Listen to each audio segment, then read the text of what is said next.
I'm Madelyn Burke for LACtv here with Clippers.com insider Patten bringing you an LACtv special. The Clippers 2012-13 season schedule is out. Eric, looking at this schedule, the first thing I notice is how long it is compared to last season. Isn't it great to have 82 games back? Oh, it's fantastic. I mean, trying to squeeze 66 games into basically 4 months, it just seems crazy to think about it now, looking at a November to April schedule. I mean, it's going to give guys more recovery time, more practice time, some of the things that were missing last year, and allow guys like, some of the veterans like Karan, Grant Hill, Chauncey Billups, and other guys a little more recovery time and rest time to maybe make the season a little more normal, if you want to call it that. Now, the Clippers season opens at home at Staples Center October 31st against the Memphis Grizzlies. That's a rematch of the Round 1 playoff series from last year. We all remember Game 1 in Memphis, Clippers coming back from down 27 for a thrilling win. A Game 7, very improbable win at the Grindhouse. I mean, how exciting is this Game 1 going to be to open the season? When I looked at the schedule, that was the first thing I wanted to see, obviously, was who they were playing in the first game. And to find out that it was Memphis, I mean, that to me is really exciting. You got to think that they're going to be out for a little bit of revenge, right? I mean, that was the last game they played last season. Yeah, it was. And the regular season will never make up for a loss in the playoffs. But at the same time, it still counts. And to get a chance to play the Clippers, to make up potentially a little bit for that loss, for their fans watching at home as well, it's probably going to be a little bit of a revenge factor. Yeah. Now, looking at the beginning of the season, though, for the Clippers, it's pretty favorable for them at home. They've got quite a long home stretch to start it off. Yeah, the first 9 games are all on the Pacific Coast, actually.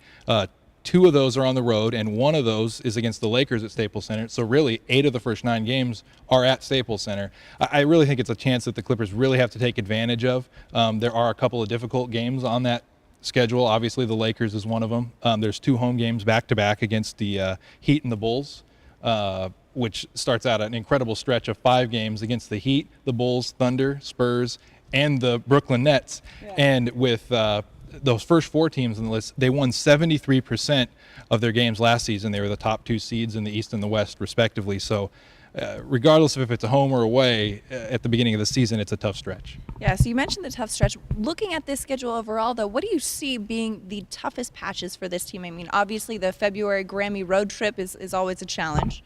That definitely is. That's an 8-game trip that takes place from the 30th of January all the way to the 11th of February, leading almost up to the All-Star break.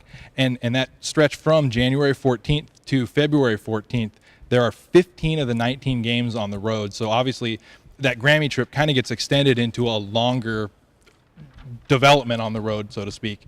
There's another one that's a little weird late in the season. I think it's looks like March 26th is the beginning of a 4 games and 5 nights where they play 3 Texas teams and in New Orleans sandwiched in the middle of that. San Antonio obviously is going to be a contender.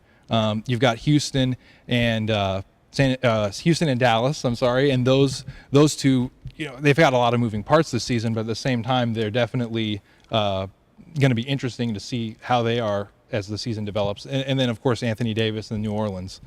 Yeah, it will be exciting to see that. Now looking overall at the schedule, is there one game that you can point to and say, you know what, I'm most excited to see this one game of this season?